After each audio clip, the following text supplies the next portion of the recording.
Okay, we are now in the dental room. So if there is a dental procedure that happened the day, you will be responsible to clean it. So first thing I like to do is to take a little gauze pad sprayed down with alcohol, and I just clean the top of it and everything, checking each side of this. I rotate it to see it's clean all the way around, move this around, make sure it's clean, tidy up everything up here, and then I move to the tools down below. First thing, if this right here is, if you find it in the drill itself, all you have to do is flip this little thing right there, and then it loosens it out, and you would just pull it out. Flip it back up, you would clean it, put that back on. Same thing, this right here is the polisher. Normally you would see like a little blue cap connected to it. You just rip the blue cap off and throw it away. Clean the rest, make sure to clean. I take it out and clean inside of it. I clean the entire rest of it. And then before I put it back on, move over. Same thing here, spot clean it, or don't spot clean it. Clean it as best you can, get all the blood, gunk all off, and then make sure this is always flipped to LS and water. So both should be facing that way or to the left. Lastly, this isn't very used often, but when it is, you could definitely tell, so just clean that as well.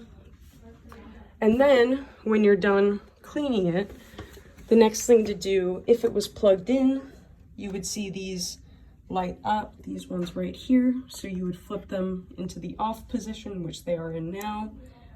There's two at the left side and one in the back that you have to flip. It's like a little lever almost, which is right here. You make sure it's on off. And then after that's all done, I like to unplug it, and then you wrap up the plug into this and just kind of hook it on where it could hook on. And then down here, it's kind of hard to see, but there's a little red lever. And what you want to do after each use is you slowly, and I cannot stress this enough, very slowly put pressure on it. Otherwise it will make a really, really loud sound that scares everybody. So very slowly just push it down, and you'll hear the gas release, and it will release by itself. So you just leave that. I like to put it like not all the way down, just enough where the noise is not too bad. And then it will do the rest itself. And so that is the dental machine right here. Usually when there is a dental procedure, there's also dental tools that were used. So big thing is hospital assistants, this is a no-go. We do not touch whatever's at the top of here. We only focus what's in here. So after washing all of the tools, each of them have a place where they could go. You'll know what these ones or where these ones go because they fit very nicely in here. These are the winged ones, so if you look at them from different angles, you could see that they are curved right at the tip. These are just, not tweezers, but not these. So they just live in the middle here. And then lastly, you got the flat ones. You could see they're very different from the curved ones, from the side and from the top. They are flat, so they live there. And then these can also be used, these, not sure what they're called, but if you ever see a little white rubber thing right here, you know it lives in the dental cart. So just keep that in mind. This one has it. Some of them probably won't have it because they exclusively live in the dental cart, but other ones that might get mixed up somewhere else, like these suture scissors, have the little white rubber. These ones wouldn't because they only exist here. And then, so that's all of that. If you see any blood pressure cuffs, they could either go in here or the other anesthesia machine, the oxygen machine, go in here. If there was a dental procedure in here, we would have to fill the other SIVO. This is the third SIVO, and it would be the same thing. You just kind of unplug it, take our little yellow cap, replace this one, and fill it. So not too bad. And then after you're all done, both or all three of the dental machine, O2, and the tray, they all live in this little area right next to the sink. And yeah, say hi to Dash. Okay, still in the dental room. A lot of the times it's really easy to miss cleaning these after a procedure in here. So same thing, a little alcohol on a little gauze pad, and you just clean the spots that are dirty. It's super easy for these to get bloody. And the last one is the light up here. So wherever somebody would normally grab, just make sure to clean it. So anything like that you would normally grab. So next task of a hospital assistant is to make sure that the treatment rooms are clean. There are 3 of them, A, B, and C. Right now we are in A. Pretty cool cats. Anytime, a good indicator when somebody leaves is to see either the light on and the door open, or just like the door cracked and then you could take a peek and see who's there. Or if you don't know and don't want to possibly walk in on somebody in there, it always helps to just ask somebody and, you know, make sure that they already checked out. So after somebody leaves, what I like to do is, even regardless if they did not use the scale or did not use the table over there, I like to spray it. I spray both the table and the scale, everything, and then I take a paper towel and I just wipe it all down. If you ever see a thermometer out and just kind of laying there, oh, it's a little cotton piece, let's remove that. The thermometer out, what I like to do is get around 2 alcohol pads and I clean them. I like to fold them over each time, so I'm cleaning it with the clean side of the alcohol pad and not just keep rubbing the gross stuff on it. Always make sure that there are at least two treat bags, at very least 1. We always like 2 just in case. There's also another treats in there. When you see this start to get really pale, this is just, I replaced it a few days ago, so it's good now.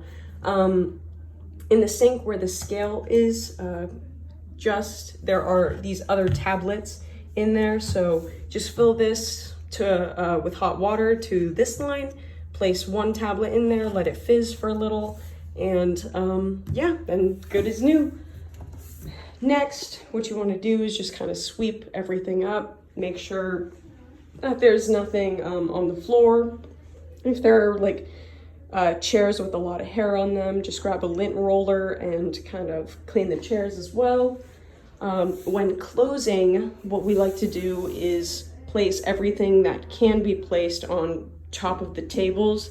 So that would include this thing right here, a little AC unit, the garbage when it's all empty, and the chairs. Doesn't really matter how you stack them, just as long as they're up like off the floor. So you could either use this table, you could use that table. A and B, you could stack the chairs, but C, the chairs are left on the floor. So just remember that. Last thing is to come around here, and there's nothing on here, but usually there is a doctor written, pets, maybe last name. Just wipe that off so it's a clean slate and ready for the next room. So that's basically the main gist of a lot of things. Another big important thing is after lunch is when usually all of the surgeries are done and catheters are ready to be removed. So it's really good to communicate about, you know, whether a catheter is good to be removed or if it should stay in until a certain amount of time. If you're ever uncomfortable about removing a catheter by yourself, just please speak up, ask somebody. You know, everybody here is gonna try to help you. A few other things are laundry. Laundry is a really big thing. The surgery laundry and, you know, just general clinic laundry are two different things that are washed separately. The surgery laundry is located outside of the surgery door. It's to the left of it. So if you're in the surgery room, to the left of the surgery door when you walk out is surgery laundry, and then in the dental room is where the other laundry from the clinic is kept. So that's really important to wash them separately. Another thing is just to make sure that things are being refilled. So what I would recommend is definitely just kind of take some time to just look around the entire clinic. So like everything behind me is a great example. A lot of things in the treatment room, like what's in different drawers, also in the different treatment, like where patients are kept, those rooms, A, B, and C, really good to look through the drawers. We always have to maintain just enough materials in them. A lot of the excess materials are kept in the surgery room, or sorry, not surgery room, in the drug room. If not, they could be kept in the surgery room. And so just making sure that all of those are topped off, whether it's pill bottles or, you know, different liquids like the little alcohol bottles, making sure those are topped off. Just a lot of refilling and everything. So that's a really big thing. And another thing is just time management. So yeah, there's a big priority of surgery animals first and then cleaning second. So always take care of your surgery animals first. Remove catheters if they have them, feed them, give them their medication if they have any, and take them on a walk / give them a litter box if they're a cat. After you're done all that, you can do what I do when I lock myself away in the surgery room to clean up everything, making sure everything is ready for close. Afterwards, that's when I start to do some of the refilling job. You know, I have more time and it's a little less of a priority compared to general cleaning and surgery animals, but it's still on the list, so don't forget about it. And then also there are different sheets in each room. There's one in the surgery room, in the treatment room, in the hallway leading to the exam rooms, in the bathroom, and I think in the break room. There are these sheets that look like that, and they're just weekly sheets. So if you really find yourself just kind of wandering, not really knowing what to do, take a look at the weekly sheets. Any questions about them, ask anybody around you. They'll be happy to help you. There's also monthly sheets as well. Ask about those. Oh, also there's another in the lab. Excuse me. The lab as well has one of those sheets. All you need to do is, so for the surgery of room weekly, one of them is to scrub the sink. So if I scrub the sink, I'm gonna sign my name or my initials and just date it. And then in a week, you would just erase it and start again. But other than that, it's one main thing is just communication. Really, before doing not anything, but doing major things like removing catheters and like turning off O2 machines, it's really good just to ask in advance, like, hey, is it okay if blank gets their catheter removed, or should I wait longer, etc. Or if you don't see a food boat or medication in it, to ask if it's okay to, you know, if there is any medication that should be in it, or if we should be feeding them different types of canned food. There is AD, ID, there is a bunch of different ones.